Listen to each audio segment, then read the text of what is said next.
Bonjour Sandrine Rousseau. Bonjour. Merci beaucoup d'être là ce matin. On va revenir en effet sur cette interview du chef de l'État. Ça fait un an, jour pour jour, qu'Emmanuel Macron a été réélu. Qu'est-ce que vous lui souhaitez pour cet anniversaire ? Je lui souhaite d'aimer les Français, ce qui ne me semble pas être le cas complètement. Qu'est-ce qui vous fait dire ça ? Déjà, il avait eu cette réflexion en 2021, quand on lui avait dit « Qu'est-ce que vous a appris le premier mandat ?» Il a dit « J'ai sans doute appris à mieux aimer les Français », ce qui supposait qu'il partait de loin. Et là, moi, l'interview du Parisien... En la terminant, je me suis dit, mais en fait, il se prend il prend la France pour des secteurs de marché, c'est-à-dire qu'il gère la France comme si c'était un secteur de marché. Donc là, c'est les enseignants, on voit bien sa cible, l'électorat du RN, et le peuple français est un peuple, quoi. Et il a une histoire, et je trouve que il a besoin de bienveillance, ce peuple aujourd'hui. Mais en quoi des secteurs de marché ? Dire, par exemple, on va revaloriser le salaire des enseignants, faut pas le faire ? Déjà, les chiffres sont déjà contestés sur l'augmentation du salaire des enseignants qui, pour le minimum, est inférieur à l'inflation. Et puis par ailleurs, moi, ce qui m'a frappé, c'est sur l'écologie, et quand il dit on va rénover les écoles. Voilà. Alors c'est bien de rénover les écoles, il y en a absolument besoin, mais on a l'impression quand même d'un élément de langage, marketing. On se dit on va faire le salaire des profs plus rénover les écoles, ça devrait le faire. Là maintenant, on passe après à un autre secteur de marché. Mais est-ce que c'est pas justement des politiques concrètes, Sandrine Rousseau ? La restauration de nos écoles, il dit d'ailleurs, il y aura du financement pour les communes qui n'ont pas les moyens. Est-ce que c'est pas précisément ce qui change le quotidien des gens ? Est-ce que c'est pas le rôle du politique, changer le quotidien des gens ? Mais ça dit rien de la crise écologique, c'est-à-dire qu'il a toujours pas compris le caractère systémique de cette crise, l'importance de cette crise. Et oui, bien sûr qu'il faut rénover les écoles, mais à chaque fois qu'il est dans une crise, il annonce comme ça un truc écolo un peu... qui va mettre en tête de gondole, et puis il a l'impression que en le disant manche retroussée devant les Français, ça va passer. Et en fait, moi j'ai l'impression que on connaît cette tactique, on l'a déjà eu après les Gilets jaunes avec le grand débat, manche retroussée, il a annoncé la Convention citoyenne pour le climat, tout ça. Alors, il annonce les trucs et puis en fait il le fait toujours de la même manière, avec une espèce de confrontation directe aux Français, sans corps intermédiaire, sans rien, lui seul face au peuple. Alors, moi je n'en peux plus de cette manière de gouverner. Je le dis, je pense qu'on arrive au bout, mais vraiment au bout de la cinquième. Mais si ça permet de faire avancer les choses, Sandrine Rousseau, même si vous contestez les méthodes, si demain les écoles sont rénovées, si les cours d'école sont végétalisés, c'est l'autre engagement qu'il prend. Ça, les communes le font déjà. À Lyon, à Paris, les communes le font déjà de végétaliser. Elles n'ont pas attendu Macron. Je veux dire, les écoles, c'est la responsabilité des collectivités et des communes. Elles le font de végétaliser. Il y a plein de villes dans lesquelles on végétalise, à Poitiers, à Bordeaux, à Lyon, à Paris, partout on végétalise. Des exemples de villes écologiques. Oui, mais parce que c'est celle que je connais mieux. C'est celle que je connais mieux. Mais il y a plein d'autres villes qui sont en train de végétaliser les cours de récréation. Et c'est très bien parce que ça fait des îlots de fraîcheur. C'est beaucoup plus, c'est moins dangereux en plus pour les enfants. Et il dit que ça permet d'éduquer les enfants dès le plus jeune âge aux enjeux écologiques, d'avoir la végétalisation à portée de main. Oui, alors voilà, donc déjà c'est les communes qui le font, c'est pas Emmanuel Macron. La deuxième chose, c'est que là, le truc c'est les enfants qu'il faut les éduquer. En fait, c'est lui qu'il faudrait éduquer à la question de l'écologie. Là, on a besoin d'un président éduqué à la question de l'écologie. Aujourd'hui, on l'a pas. Ah non, pas du tout, du tout. Là, on est dans une telle situation de catastrophe imminente que, en fait, chaque euro que nous dépensons devrait être regardé à l'aune de ses effets sur l'écologie. Et là, il y a rien. Il n'y a rien. Enfin, je veux dire, il a annoncé... Il y a deux annonces. On vient d'en donner l'exemple. Non mais très bien, sauf que on a eu un terminal méthanier dans la loi pouvoir d'achat, la retraite, la réforme sur la retraite. Il y avait un paragraphe dans l'étude d'impact qui s'appelait « Effet sur l'environnement ». Néant, il y avait rien, mais c'est incroyable, c'est-à-dire qu'en fait on ne sait pas aujourd'hui analyser les effets sur l'environnement. Il a annoncé la fin des bassines, non. Il a annoncé des mesures sur l'eau, non. On va avoir un plan sécheresse, on ne sait même pas ce que c'est. Il y a un plan où, Sandrine Rousseau, peut-être qu'il vous convient pas, mais il y a un plan où non, mais il y en a pas. Non, il y a pas de sobriété, il n'y a pas de partage des biens communs, il n'y a pas de débat sur comment on utilise quelque chose qui est devenu rare et qui est pourtant indispensable à la vie, qui s'appelle l'eau. Là, on est en train de continuer sur un mode de croissance et de production. C'est ça le modèle d'Emmanuel Macron. Et aujourd'hui, je rappelle qu'on est dans un anéantissement de la biodiversité. Un anéantissement. Ça, c'est le mot des scientifiques, c'est pas moi qui le dis. Quel mot faut-il employer pour qu'on ait une espèce de réveil majeur, massif autour de la question écologique? Là, j'étais avant-hier, pour lutter contre un projet autoroutier, la 69, dans le sud. Entre Castres et Toulouse. Oui, il y a des mouvements qui avaient appelé à ce rassemblement. La Voix est libre, la Confédération paysanne, les Soulèvements de la Terre, Extinction Rébellion. Il y avait un monde incroyable. Ils attendaient 1500 personnes. On était plus de 7000. C'était joyeux, c'était festif. Et ces gens n'étaient là que pour sauver l'environnement. Et à côté de ça, on a des décideurs qui encore décident de routes, d'autoroutes, qui vont lacérer notre paysage, qui vont faire dépendre les gens de la voiture. Qu'est-ce qu'on a compris de la crise écologique? Vous demandez, j'ai bien lu, un moratoire sur la construction des routes et des autoroutes? Bien sûr, aujourd'hui, on n'a plus besoin de routes et d'autoroutes, de nouvelles routes et autoroutes. Mais comment on désenclave les territoires, les petites villes, les villes moyennes qui ont encore des problèmes de connexion au territoire? Mais tant que vous désenclaverez uniquement par la route, vous rendez les gens dépendants de la voiture. C'est-à-dire que vous mettez les gens dans un piège. Mais on désenclave comment si c'est pas par la route? Par le train, et on fait surtout une économie locale. Là, il y a une ligne de chemin de fer qui est moins investie que la route, qui a moins d'investissement que la route. On va pas faire le train dans chaque village de France, Sandrine Rousseau. Pour le coup, là, il y a un problème de réalisme, d'infrastructure. Non, mais il y a des routes déjà partout en France. Et la question, c'est si vous pensez le développement économique d'un territoire uniquement sur le désenclavement par la route, ça veut dire que vous continuez le sentier de dépendance dans un modèle économique qui nous envoie dans le mur. On ne peut pas aujourd'hui augmenter la dépendance à la voiture. C'est criminel de faire ça. Et ça met le budget des gens en danger. Parce que derrière, ça veut dire qu'ils auront besoin de l'essence. Oui, l'essence va augmenter. C'est obligatoire. On peut se voiler la face, on peut se dire que non, on peut faire des chèques temporaires, etc. L'essence va augmenter. Comment fait-on une fois qu'on a créer un niveau de dépendance des personnes de sorte qu'ils ne puissent plus se passer de la voiture? On les met dans un piège. Et c'est ça qu'on est en train de faire partout. À chaque fois qu'on nie la question écologique, on met des gens dans les pièges. Sandrine Rousseau, vous dites aussi on ne peut pas parce qu'il faut protéger l'environnement, le territoire, pas artificialiser encore davantage nos sols. Il y a un objectif qui a été fixé, ce zéro artificialisation nette à l'horizon 2050, c'est prévu dans la loi climat. Le fait est qu'aujourd'hui, ça crée sur le territoire, sur le terrain des résistances. Il y a des élus locaux qui alertent. Il y a des maires aussi qui de bonne foi disent moi j'ai besoin de construire des logements pour ma population pour mieux la loger et je n'y arrive pas parce que je suis enfermé dans ce cadre qui me demande de ne pas construire davantage. Est-ce que vous entendez ces problématiques? Est-ce que vous entendez ces difficultés des élus? Et moi, ce que j'entends, c'est que on doit doubler nos efforts en 10 ans. On doit diviser par 2 nos émissions de carbone en 10 ans. Comment fait-on? Si à chaque fois qu'on prend une mesure écologique, on dit ah ben non mais regardez là c'est pas possible. En fait, dès que c'est l'écologie, c'est pas possible. Tient à cœur. Construire des logements décents pour les Français. Il y a plein d'endroits où on peut construire des logements où c'est déjà des zones qui ne sont pas des zones de biodiversité. Il y a plein d'endroits où on peut déjà le faire. Faisons cela.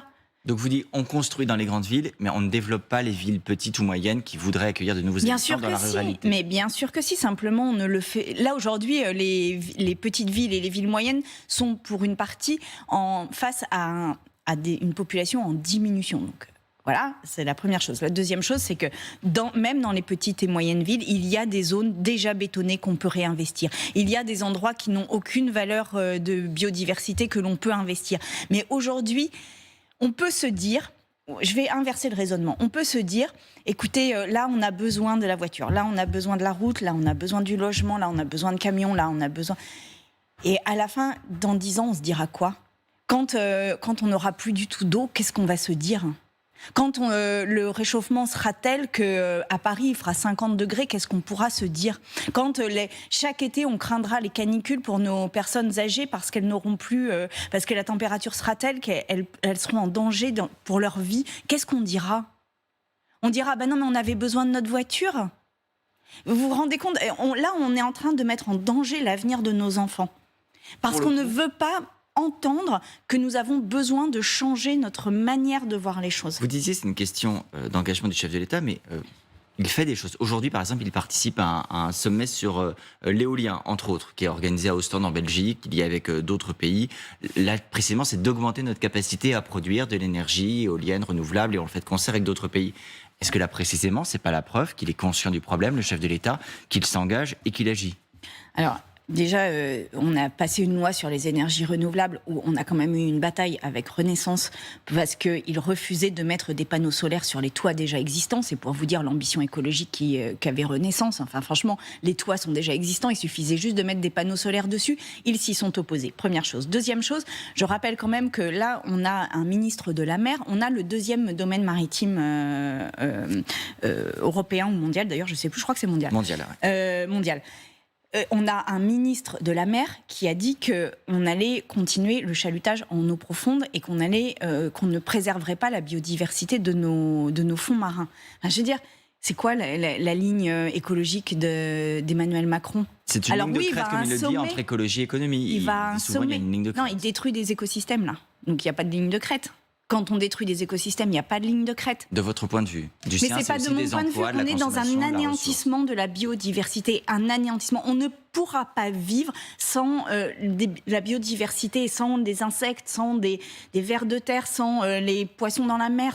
On n'y arrivera pas. Donc comment on fait là aujourd'hui? Que quoi qu'il fasse, quel que soit le sujet, pour vous, le président est disqualifié. Il dit aussi...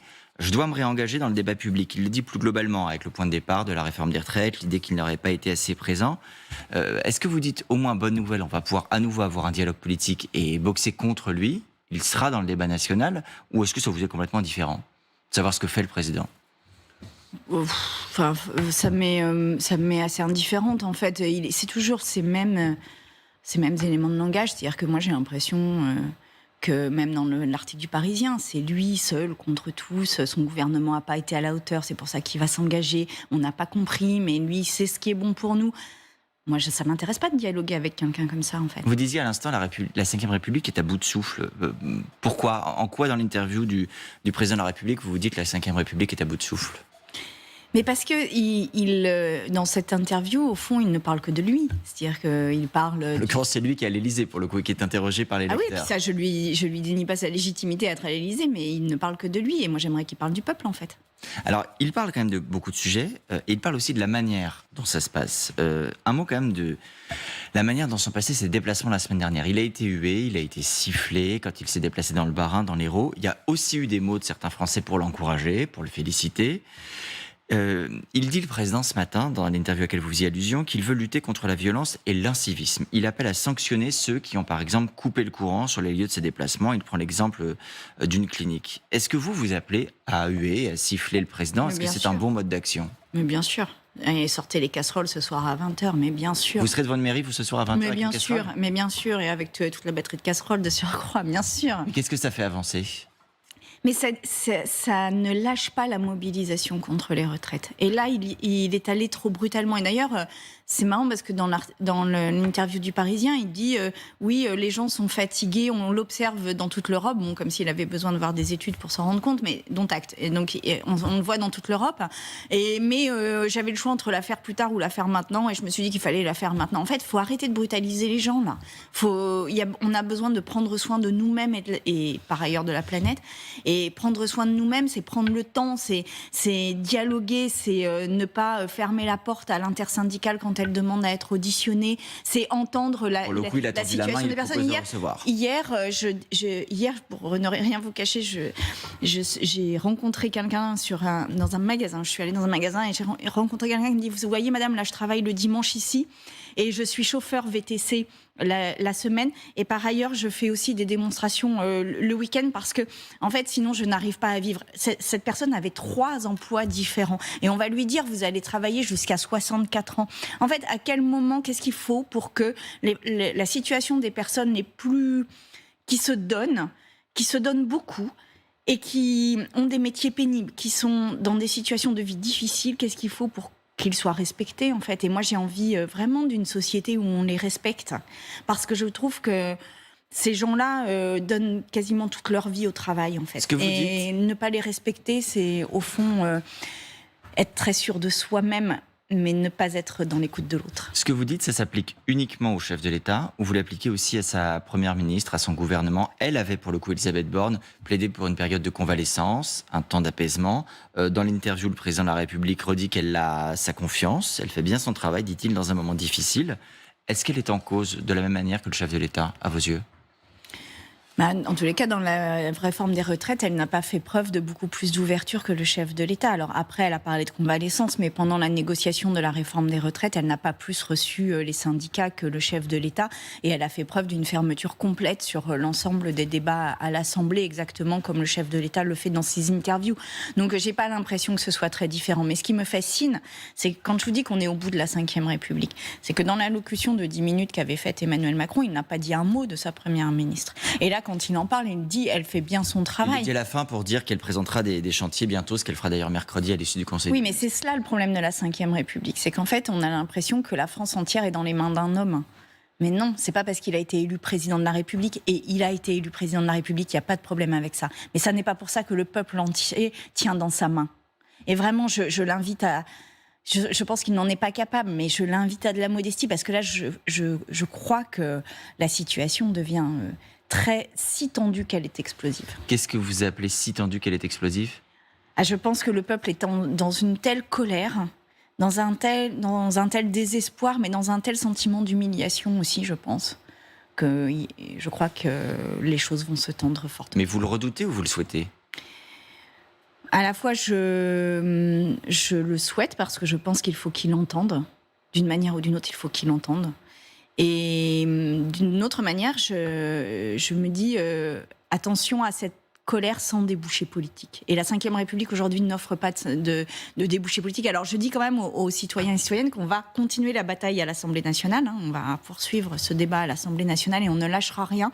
Et nous n'attendrons pas 4 ans, mais nous allons mener la bataille pied à pied jusqu'à ce que cette réforme soit retirée.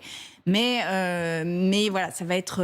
les gens aujourd'hui ne se sentent plus représentés, ils se sentent dans une espèce d'impasse, et quand on se sent dans une espèce d'impasse, eh bien on devient agressif en fait, ou indifférent à ce qui se passe dans le monde, et les deux sont graves en fait. Mais vous partagez en fait ce que dit le chef de l'État quand il pointe le risque du Rassemblement national au pouvoir. Il dit Marine Le Pen arrivera au futur.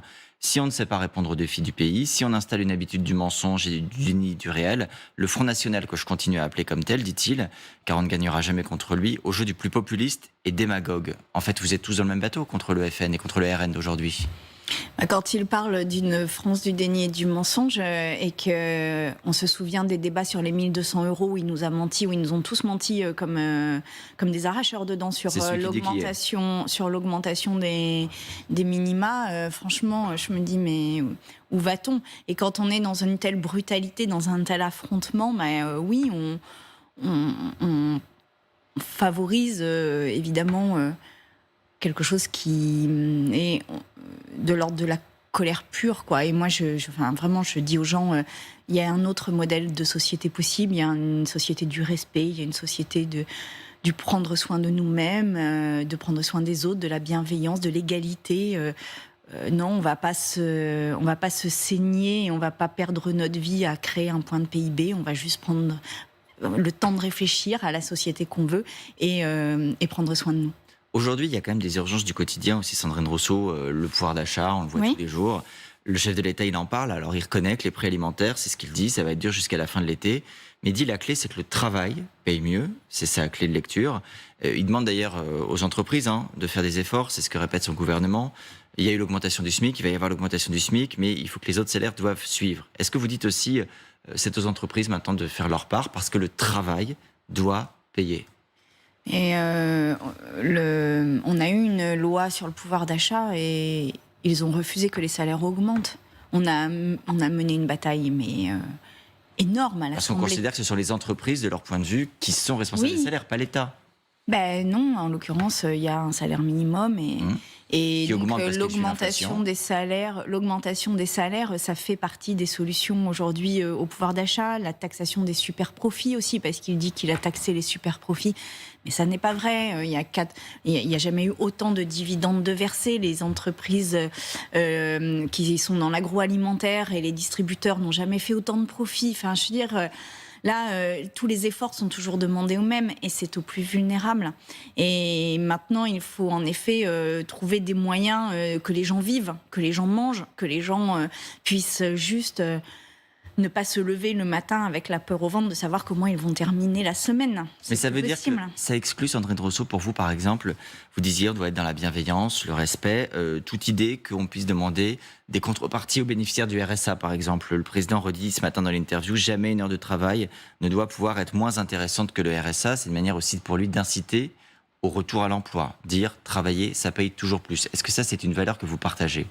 Non, mais ça, c'est les théories économiques des années 80 qui disent qu'en fait, les gens ne travaillent pas parce que les revenus de l'assistance sont supérieurs au salaire, ce qui n'est pas vrai. Deux, avec un RSA, aujourd'hui, on ne vit pas bien en France. Donc, je veux dire, il n'y a personne qui se repose sur son RSA. Qu'après, il y ait besoin de ne pas laisser les gens dériver et encore une fois, prendre soin d'eux. Mais ça n'est pas les obliger à travailler 15 à 20 heures. C'est faire un bilan, y compris social, de leur situation. Ont-ils un logement ? Sont-ils en bonne santé ? Comment vont-ils ? Ça, par exemple, ça n'est pas dans les réformes qui sont proposées par Emmanuel Macron de poser la question aux gens qui bénéficient du RSA. Comment allez-vous ? Et pourtant, ce serait si important. Engagement d'améliorer la santé des Français, mais beaucoup de chantiers. Vous avez raison sur ce point, en effet, que le président entend ouvrir avec, on l'a compris, votre position sur bon nombre de ces sujets. Merci beaucoup, Sandrine Rousseau, d'avoir été là ce matin.